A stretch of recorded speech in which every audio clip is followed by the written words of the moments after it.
Hi guys, in today's video I wanted to speak about the Honda CBR650R and what has changed since its first release in 2019 and some of its new interesting features. Honda's CBR650R is the go-to supersport bike for the real world.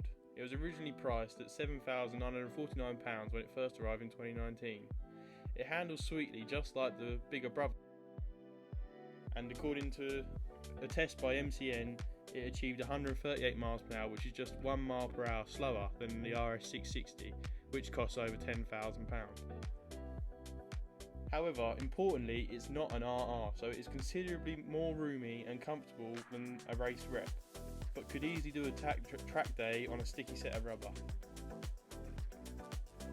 The CBR650R comes with ABS, Honda Selectable Torque Control, which is traction control, and a revived LCD display, which is still hard to read in bright light.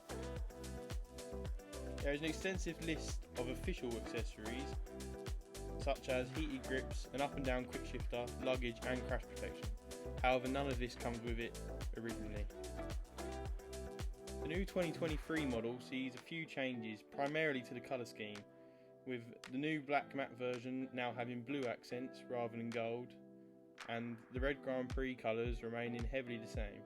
In my personal opinion, the red colour is the most iconic for the Honda and was the one I would buy, but how about you?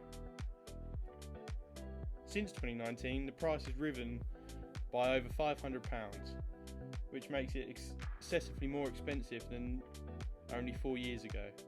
However, its competitors such as the R7 and RS660 have rose almost equally. In 2021, the Honda second generation CBR650R was set out with a set of 41mm Showa separate function big piston forks, which are said to be lighter and also feature a large piston. The result of these is a bike that feels composed over bumps with minimal dive under hard braking at road speeds, allowing you to make full use of the front 4 piston calipers without intrusions from the ABS.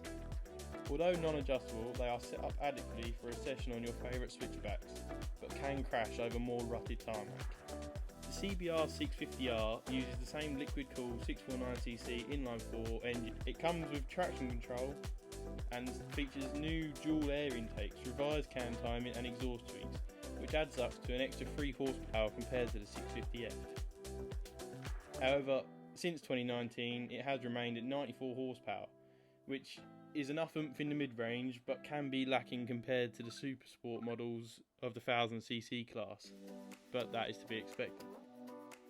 The 649cc provides smooth acceleration, is heavily engaging with that decent soundtrack, and has good acceleration once the revs have built up slightly, which is a big difference between that and the twins such as the RS660, which have lower down grunt. For an A2 version of the bike, where it is limited to 47 brake horsepower, may feel it to be sluggish and overweight in the bends compared to A2 Pacific bikes such as the 390 Duke.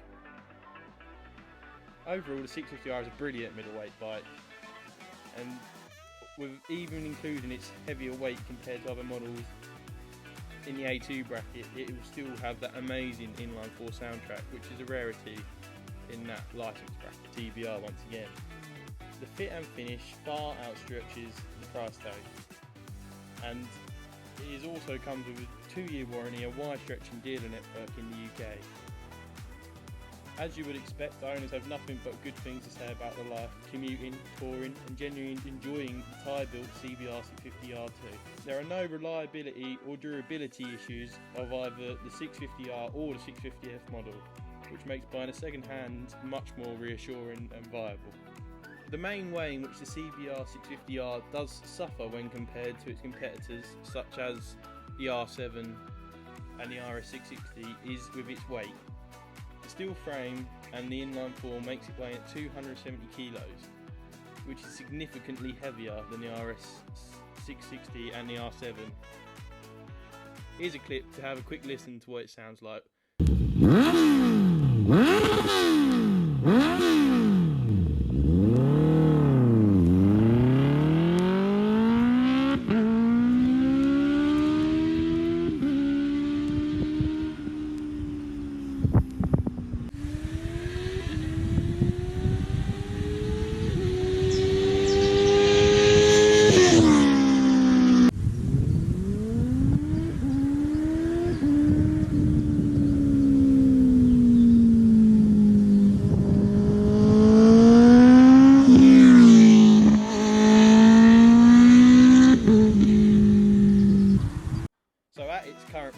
Its closest competitors are the Ninja 650 and the Yamaha R7.